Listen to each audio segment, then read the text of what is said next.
Hello, welcome to Real Person Reviews. I'm Sam. I'm a real person, and today I want to talk to you about Sonic Adventure DX Director's Cut. This one I have on Steam, so it's that version. It is not the Dreamcast version. It is not the, I think there's like an Xbox 360 version and a PlayStation 3 version. I think, or something like that. There might be newer versions of it. I know there's a GameCube version for sure. But I have the Steam version, so in case of any inconsistencies, it's because of that. I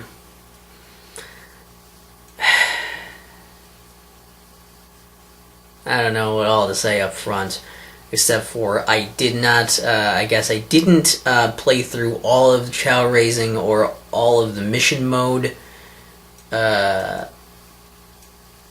there's like a trial mode. I didn't bother with that. I did a little bit. I'm somewhat familiar with them, but I didn't really get all the way through those. So I just have familiarity with those parts, and more so, it's about me doing the main campaign. So I'm not coming this from a I completed everything standpoint. It's more of a I played the main game and tried out the other stuff kind of standpoint. So just be aware of that as well. There's probably better reviews out there. But even if you check out the written review at hubworldhq.com, or the link in the description, or the Steam review that's linked in the description also, you'll probably get a better idea of what this game is like than, what I'm about to tell you here. But I'm still going to try, so don't you go away if hopefully you haven't already. Let's just jump into it. So, Sonic Adventure is kind of a tough one to summarize plot-wise. There are multiple campaigns. You play as Sonic. There's a campaign as Tails. There's a campaign as Knuckles. One as Amy Rose. One as Big the Cat. And one as E102 Gamma? Whatever, his name is Gamma. Each one plays a little differently, does their own kind of thing. So the story kind of depends on who you're talking about. For Sonic, let's just start with him. Let's try to just go section by section here a little bit to explain this. So basically, Sonic, his stages are more about running through and trying to get to the end of stuff. I'm sorry, I should start with his plot point. It's basically he's trying to stop Eggman. Or is he Robotnik? Whichever. Dr. Eggman Robotnik. He's trying to stop him from getting all of the Chaos Emeralds that he's trying to collect to feed this weird monster called Chaos. And by giving them to the monster, he's planning to make the monster really strong and take over the world. So, of course, Sonic has to try and stop him. And throughout your travels, you'll actually meet powered-up versions of Chaos, a recurring boss, in different forms as it gets more powerful. His stages are more about running through, trying to go quickly. It's a 3D platformer, so you're running around trying to go quickly. There's some boosts and bumpers to go through to make yourself feel more, just make it feel more exhilarating. You're collecting rings, you're killing enemies, and it's doing some general platforming, running through very quickly. It's all about kind of some fast-paced action, about being exciting. A few secrets for you to find in levels, some branching paths for you to go on. Outside of those main levels, there's these adventure fields where you just go around and explore these places. There's this main town. You can go to talk to some people there. Different points of the story, you'll have to talk to different people and go to different places. Different parts will open up. There's the Mystic Ruins, which are this place where you find these mystic ruins, and you can go there. And basically, these are the main two places that you go to in the game, with different places for you to branch off from there of these adventure fields. And these are just mainly the gateways to other levels, sometimes other things, events and items, within them. There's also a few upgrades for you to get along the way. It can give you some more abilities, like Sonic, for example, can get this ring that allows him to do the light dash, which allows you to hold the button down, charge up, and then you can dash through a line of rings. So that's a thing. And it's mainly trying to unfold this story of trying to get those emeralds back while going through all these different action stages. That's largely it for what you do as Sonic. For Tails, all of his missions are essentially trying to follow up on Sonic's missions. He's basically trying to keep up with Sonic to help him get those Chaos Emeralds back and keep them from Eggman. And so you're usually just running behind him all the time. And his levels are actually races, where he is basically you can fly. Your ability to jump and then fly. I guess I should mention Sonic has his homing attack. Is where he has this. He can hold on a button and do this dash attack to get himself a burst of speed right away from standing still. But if he jumps and hits jump again in midair, he can home to targets that are close enough, bounce off and shoot towards them, bounce off of them, and then home toward the next target that's close enough and string those together. That's kind of one of his platforming things that makes him unique. And he's also the fastest character. So Tails, his thing is that he can fly. He doesn't go as fast as Sonic, but he has the ability to jump and then kind of fly in the air for a short amount of time. There are also, in most of these levels, there are booster rings when you're playing these stages as Tails. They're all the same stages, but there's less of them as Tails. And you go through these booster rings and try to beat Sonic to the end by taking the shortcuts, using those booster rings, and using your ability to fly to kind of get around the fact that you're much slower than Sonic is. And that's, again, more or less his own kind of gameplay. Every character can find things to give himself upgraded abilities, but those are also optional, so I'm not going to spoil what all of those do. Again, you just kind of try to keep going and help Sonic with this main plot. Knuckles is a little different. With Knuckles, he's been guarding this Master Emerald, and then pieces of the Master Emerald get shattered off of it, and you have to go and find these pieces to try and reassemble the Master Emerald. He's really just been guarding this Master Emerald for as long as he can remember. That's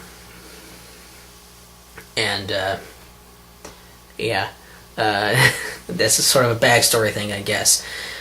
He's not very fast, but what he can do is he has the ability to glide through the air if you jump, and then you hit jump again, he'll be gliding through the air as long as you're holding that jump. And then he can also, if he glides into walls, he can grab onto them, and he can climb around on walls. His levels, while again they're the same stages, are focused around a different mechanic. The mechanic for him is basically he's exploring these stages and trying to find the shards of the Master Emerald. And you have this little indicator on the bottom of the screen that will blink whenever you're near one of the shards of the emerald. And you're basically trying to find it. Sometimes it's hidden under the surface of some areas. Sometimes it's hidden inside of enemies. Sometimes it's hidden around in plain sight or moving around. You just have to find where it is, and the location resets each time. So you have to go and try to find the location of all of the emeralds and do that. That's just the idea, while getting rings and platforming and killing enemies and doing all that stuff still as well. Then there's Amy, who has, I believe, the fewest amount of stages in the game. But again, everyone's stages are usually just some variants of some of Sonic's stages. He gets the most stages, and I don't think anyone else gets any unique stages, as far as I remember. But Amy only has a few stages, and her thing is she finds this bird that seems to need her help for some reason. I don't know why. She even just necessarily assumes it was just like a robot that's chasing it, and so she tries to protect it because it's a bird. I don't know. And so then these Eggman's robots that are chasing it Or then, of course, trying to chase her, and so she gets kind of wrapped up in stuff and trying to be more independent and not need Sonic to save her, and also trying to protect Birdie. So there's that.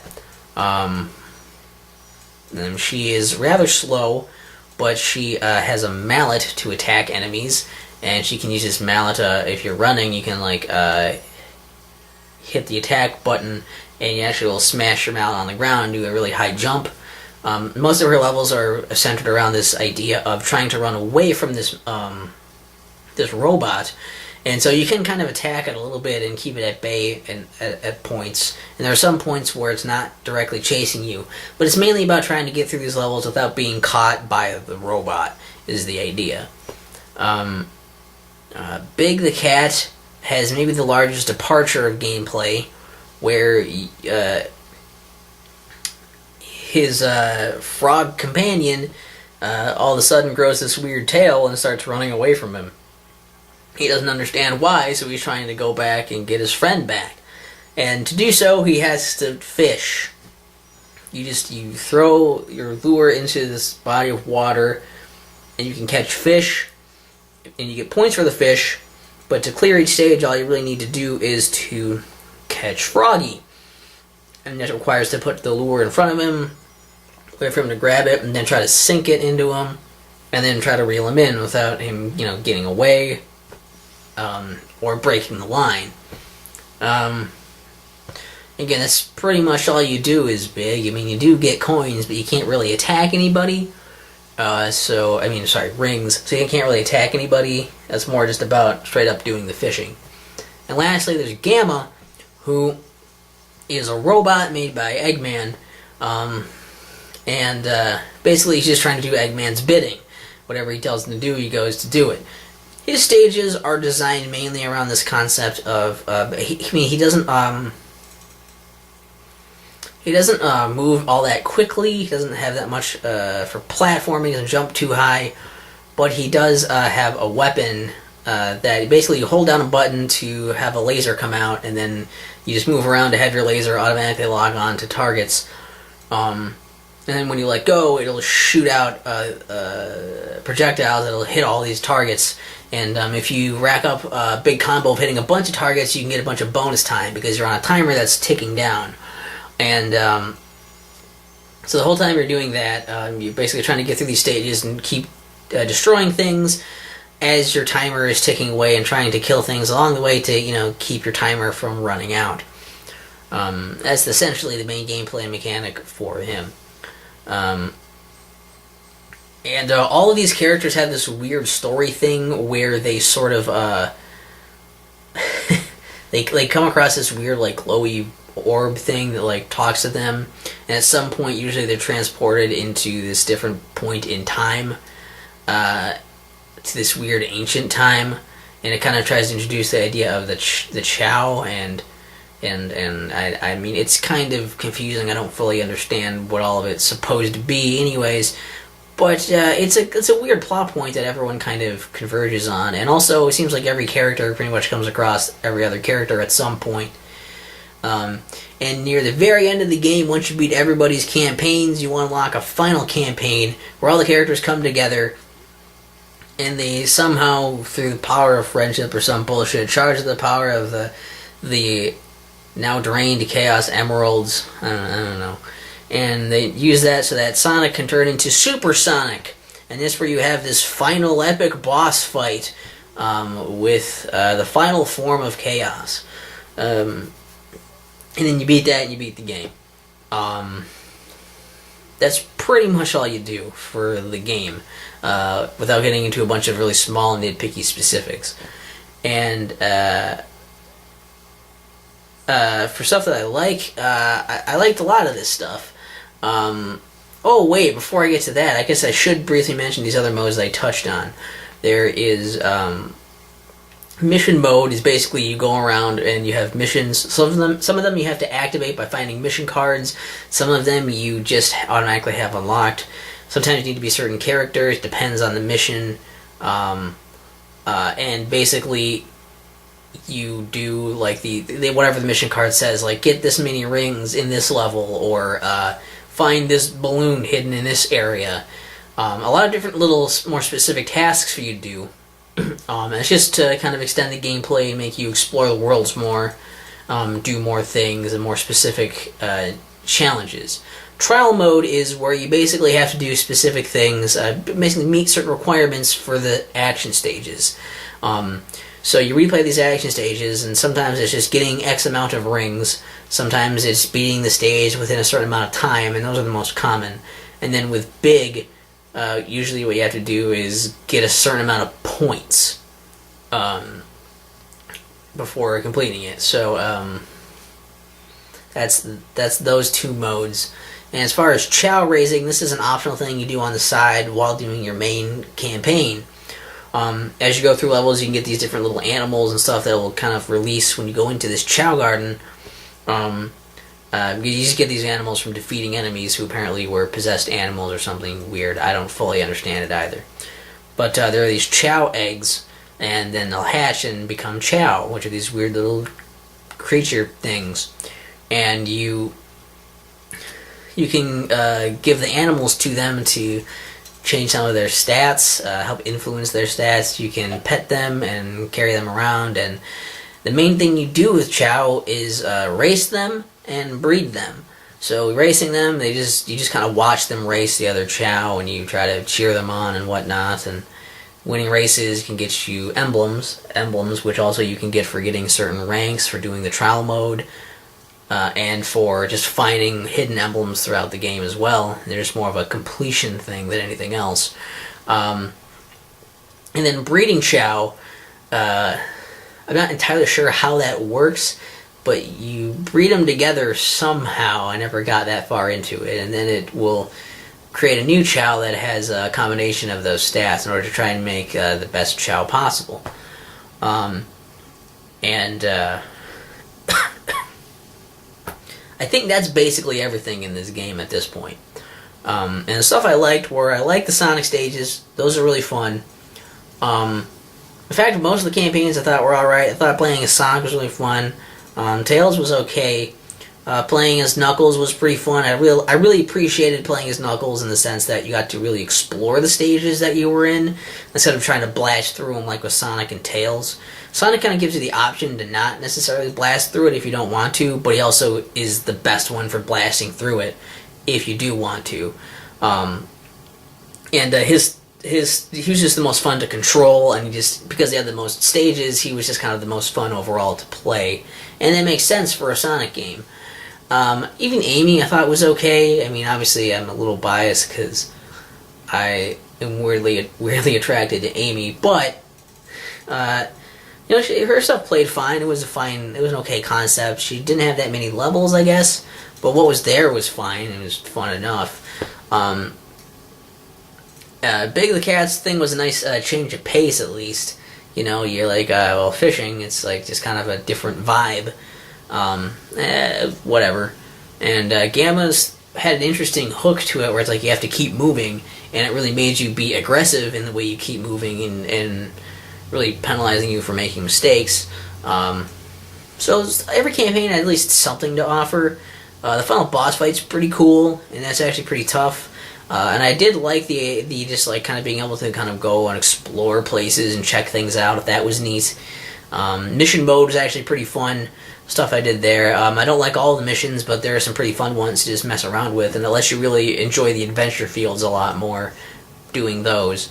And trial mode just gives you some extended replay value, I suppose, to go through the stuff again. So, I liked some of the stuff about this game was pretty neat. Even some of the voice acting I thought was decent, and also some of the music was pretty good. Like, the music's pretty good in this game, and that main theme especially is pretty awesome. Was it Open Your Heart? I don't know. It's pretty cool. I liked it. I thought it was catchy as hell. And it's a good way to make Sonic 3D, I mean, Mario had a different approach to it, and I think that Sonic did a pretty good job of jumping into 3D in ways that were not only varied, but also far as playing a Sonic were ways that I think lent themselves to being a Sonic game. Still going fast and going through these linear levels quickly, kind of like that. It took a different approach rather than trying to necessarily directly compete with the same thing as Mario. And I think that was probably good to do. As far as downsides, though, of course, this game can be nitpicked to death. I didn't mind, like some of it is just its age and it's ported, and I like games of that era and like the feel of it. So I have some weird sort of nostalgia for it when I never played it before. But like it still has that kind of dated feel to it that it still feels kind of like stuff I would like. But yeah, like I don't know, like some of the nitpicky stuff, it's like some of the animations and syncing of the voices and some of the voice acting are kind of weird. Some of the writing's pretty bad. The story sucks. The story kind of just sucks. Big the Cat sounds really stupid. His gameplay is largely criticized, I guess. I don't know, like there's a lot of stuff in here that I guess I kind of let go because it's like, yeah, I guess it's not that great, but it doesn't really affect the overall gameplay.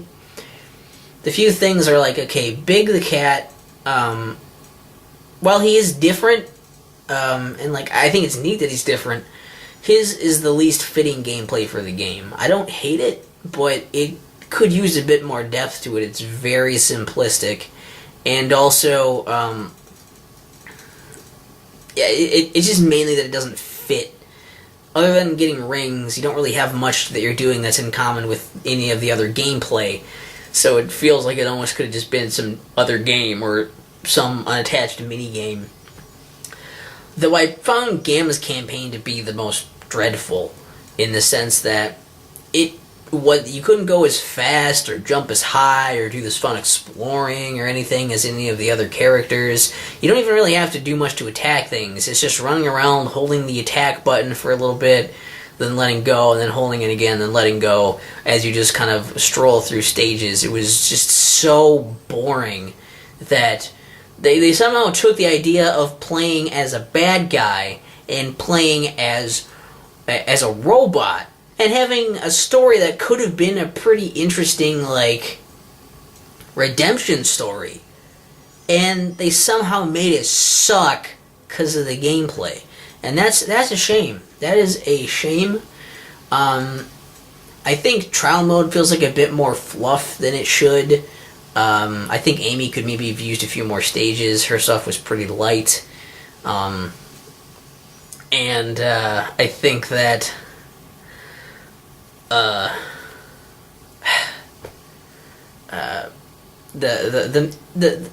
mission mode makes it seem like the overworld adventure field stuff is useful, but as far as the main campaign is concerned, there's barely anything to do in those adventure fields. There's a few people to talk to, a few encounters at some points, but largely when you're in those adventure fields, you're just looking for the next level, and there's a whole lot of nothing to do. The town is full of a whole lot of nothing to see.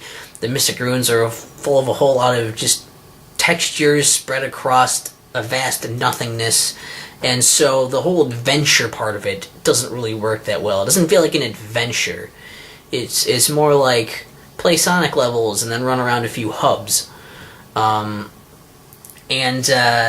raising is just the most abysmal thing of this game. And maybe it's better in the Dreamcast version, where you can take out the VMUs and train them and do chow raising stuff, not sitting down in front of your Sonic Adventure game. Or, the GameCube one where you can put it onto your Game Boy Advance, Sonic Advance games, like something where it doesn't make you sit down and play Sonic Adventure to do that. It feels like, again, it maybe should have been its own game or some separate mini-game thing, and so I just never felt any incentive to really do it, since it also didn't affect the rest of the game. It's stuff that, just like Big's campaign, doesn't really fit with the gameplay of the Sonic stuff at all. And basically, when I want to play like a Sonic game, I don't think of, I want to play Big the Cat fishing or chow raising. I think I want to do these fun platforming stages in Sonic. And so neither of those things really worked that well. And at least I could tolerate Big's campaign, because I still felt like I was doing something. But with chow raising, it didn't feel like it wasn't part of the plot, and it wasn't I didn't really have any fucking influence. I had such little influence. Those races, you just watch them happen and hope you win. And it sucks. And it's stupid. And I know people, for some weird reason, love that. Just go nuts for that shit. They probably also love the whole, Neopets and all that shit too. But fucking, I can't stand it. It's just, I want to play a thing and do a thing. That's not what I want to do in my Sonic game. I'm sorry. So yeah, overall, Sonic Adventure, man, it lacks a lot of polish, and it's got some bugs, it's got some weird inconsistencies. It could be better, but it's still fun. I wouldn't say it's a great game. I still say it's good. It's even for it's overrated for sure. People love the shit out of this game, and I mean that's probably mostly nostalgia. But it's still a fun game if you liked the platformers of that era. It's still a pretty cool one. It's got some good stuff in it, some good music. It's got some good voice acting. It's got some fun levels to do. And the mission mode is really interesting. There's some really fun stuff in there. I think it's probably worth $15-20 to get this game. But I also don't think you should expect it to be anything amazing. Well, it's probably still one of the best 3D Sonic games. Is that really saying much in terms of 3D Sonic games? It's definitely no surprise that Mario kind of outlived Sonic in the 3D department, kind of outshines him. This is not bad. This still has some really cool elements in it, and if you can get over a lot of the rough edges, you're still probably going to have a pretty good time. You might nitpick here and there. You might think this part's bullshit, this thing I don't like, or whatever. But overall, in this package, I think you'll still be satisfied enough where you're like, yeah, that was a good game. I'm not going to be like, this is just a horrible piece of shit. That's really not what this is. So yeah, I'm stuck in that weird middle ground of I don't love the shit out of it like everybody who used to play it does, and I don't hate the shit out of it like everybody who plays it now does. I kind of like it. It's okay. Enough to have played it a couple times now, so that's something. That is not nothing.